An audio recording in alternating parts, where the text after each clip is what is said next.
Warning: the following content may contain elements that are not suitable for some audiences. Viewer discretion is advised.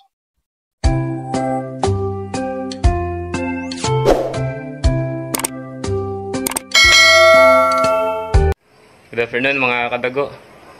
Magta-target shooting tayo sa sa layong 80 meters tsaka 90 meters. Bali, try natin yung tingnan natin yung drop ng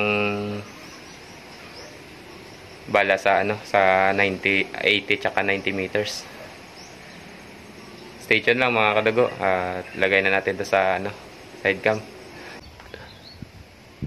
Naka first shot na tayo mga kadugo. Ayan, ito yung tama niya. Dito tayo nag-aim sa layong 81.6 meters. Ayan, ito yung patama niya. Then yung may hangin. Bali, naka set tayo ng MRAD sa naka-dial na tayo ng 3M rad. Okay, second shot.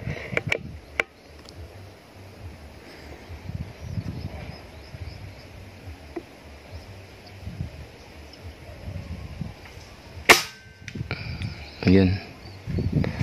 Yung patama niya mga kadugo. Sa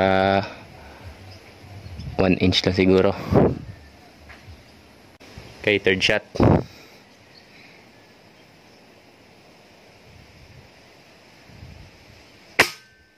Ayun, dumikit siya dito. Okay, fourth shot mga kadugo.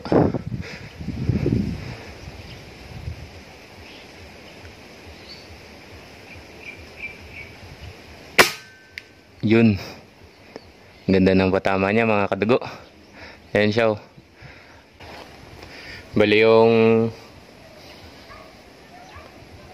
laruan natin ay yung regulator niya na iniba ko yung output. Bali, nasa 1.7 na to. Nung last ay nasa 1.5 lang. Bali, binalik ko yung yung German disc na binili ko kay Ryan D.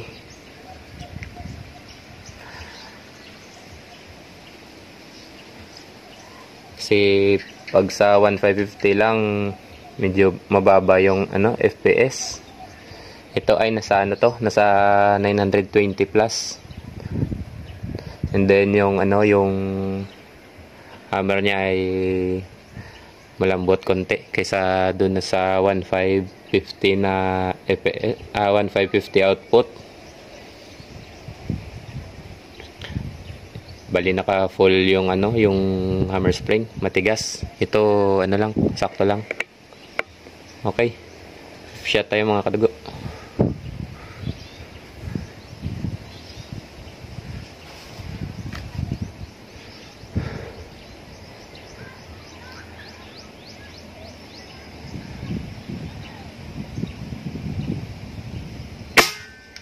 Ayun, andyan pa rin yung patama niya mga kadugo. Andyan. Grabe, ang ganda ng patama.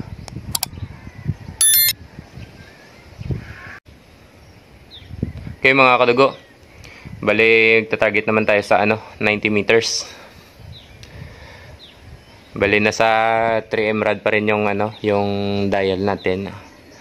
Bali, hindi pa natin alam yung yung drop ng pellet sa 90 meters. Mag test tayo para malaman natin yung drop ng pellet, tsaka tayo mag-adjust. Okay mga tugo, first shot.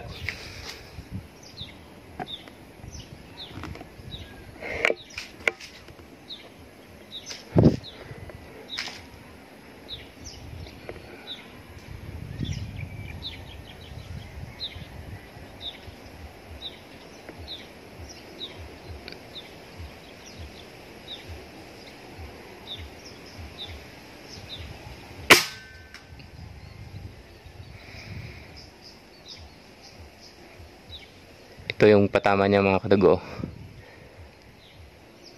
Bali na drop siya ng half MRAD. Bali na sa 3.5 MRAD ang 90 meters. Kaya mag-dial tayo.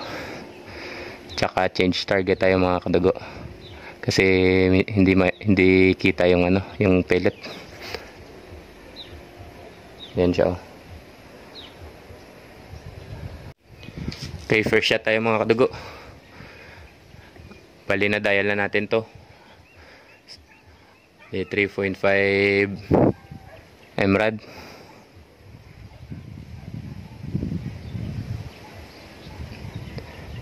Okay, ito yung target natin mga kadugo.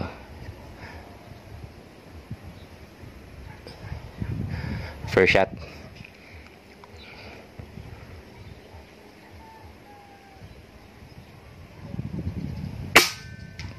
Ayun. Diyan tumama sa kanan. Okay. Second shot tayo mga kadugo.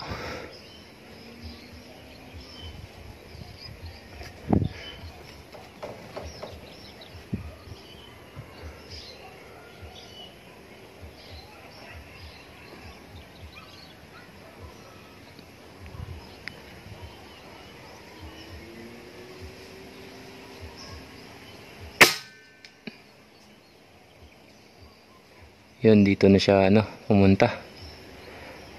Baliktaran, parang wala nang hangin. Hindi natin alam to mga kadugo dahil nasa corner ng fish pond yan. Paiba-iba siguro yung takbo ng hangin dyan. Pero try lang natin ulit.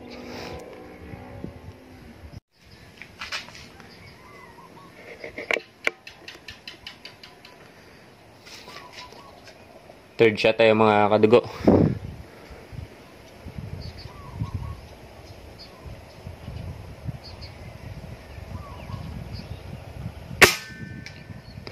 Ayun, dumikit siya dito.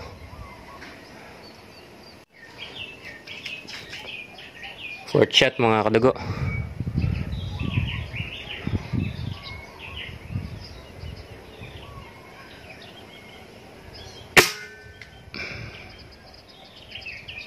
Ayun, yan yung patama niya.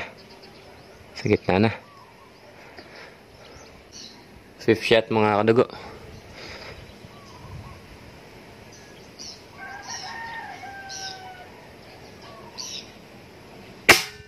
Ayun. Ayan mga kadugo. Nagdikit yung tatlo. Nasa 1 inch lang yung groupings nilang tatlo. Pero ito yung dalawa. Baka sa pellet or sa hangin. Try natin ulit.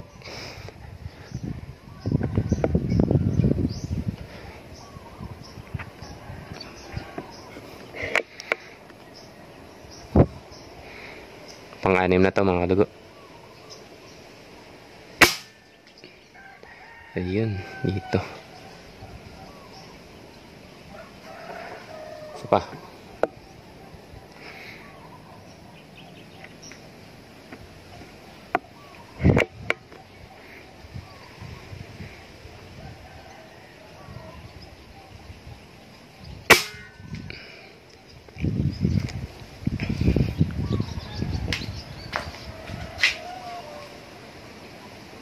Ay, kaya pala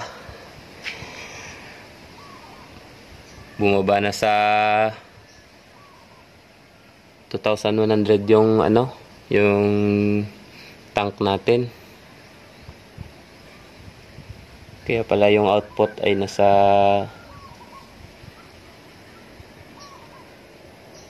1.6 PSI.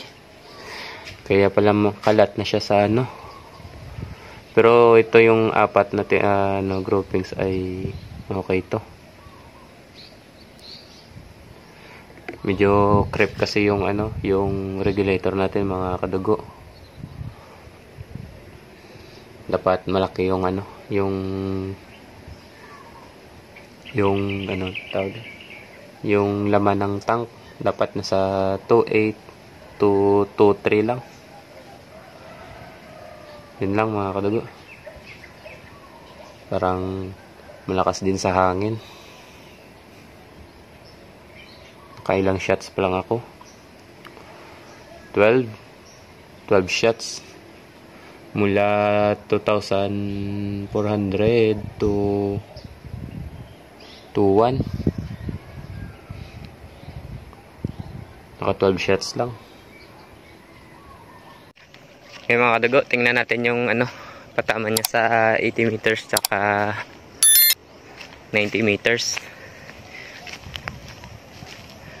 Bali yung patama niya sa sa 90 meters ay medyo kalat siya dahil yung yung output ng regulator natin ay bumaba ng 1,600. And then nasa corner yung yung target, yung point of impact. Hindi natin alam yung hangin kung saan papunta.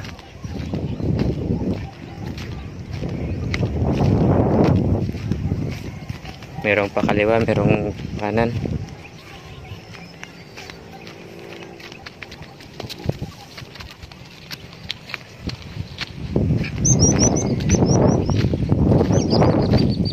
Malakas pa ang hangin dito.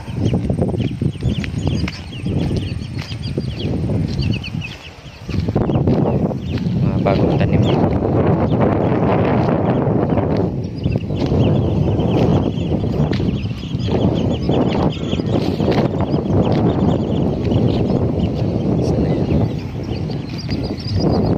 Ito.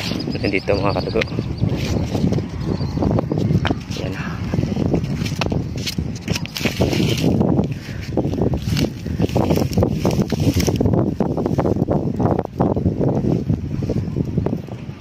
Pasensya na sa paggawa ng video.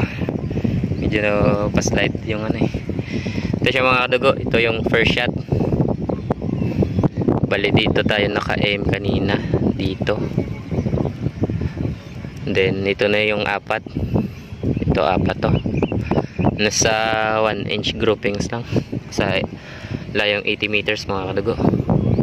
Ito yung una. Bali hindi pa may siguro yung barrel. May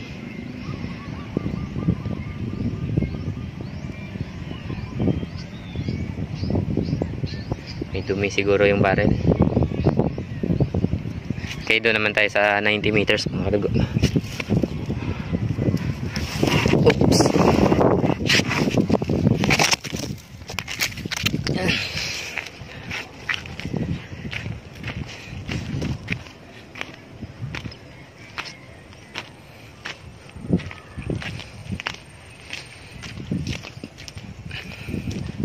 Dito naman tayo sa 90 meters mga kadugo.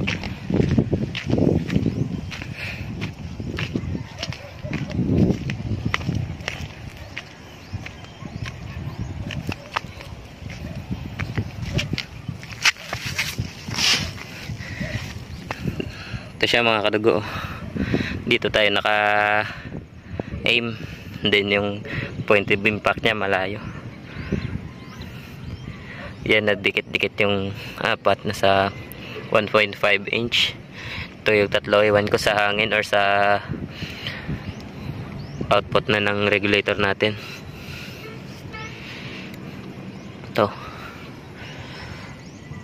Bali ito yung isa, yung unang tira natin para makita lang yung yung point of impact ng pellet kung saan. Okay mga kadugo.